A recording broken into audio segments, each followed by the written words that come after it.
Hi friends, ஓம் சரவண பவ. இந்த வாரம் செவ்வாய்க்கிழமை முருகருக்கு அலங்காரம், திருநீர் அலங்காரம்.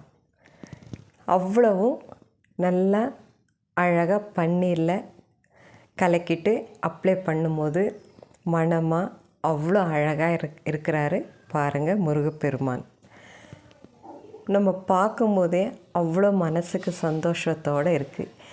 நிறைய பூ டெக்கரேஷன் செஞ்சிட்டாலும் அவருடைய அலங்காரம் தெரியாமல் போகுன்றனால அங்கங்கே கலர் கலராக பூக்கள் வச்சுருக்கேன். இந்த எலுமிச்சம்பழம் எதுக்கு வச்சுருக்கேன்னா, நம்ம பூஜை பண்ணிவிட்டு ஒன்று பூஜரையில், வாசப்படியில், நம்ம கடைங்களில் இந்த மாதிரியெல்லாம் வச்சு நம்ம பயன்படுத்தலாம். ஒரு எலுமிச்சம்பழம் நம்ம ஜூஸ் போட்டும் குடிக்கலாம். உடம்புக்கு அவ்வளோ நல்லது. அடுத்த வாரம் என்ன அலங்காரம் பார்க்கலாம்.